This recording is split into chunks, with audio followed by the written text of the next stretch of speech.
وفاقی وزیر صحت مصطفیٰ کمال نے کہا ہے کہ سروائیکل کینسر ویکسین سے متعلق سوشل میڈیا پر جھوٹے پروپیگنڈے کے پیچھے دشمن ملک ہے۔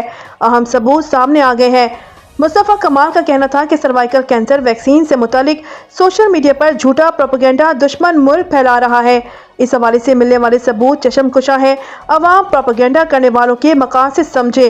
مصطفیٰ کمال کا کہنا تھا کہ سروائیکل کینسر کی ویکسین پہلے بھارت سے خریدی جا رہی تھی، لیکن اب چین سے خریدی جا رہی ہے۔ کاروباری نقصان بھی پروپیگنڈے کی ایک بڑی وجہ ہو سکتی ہے۔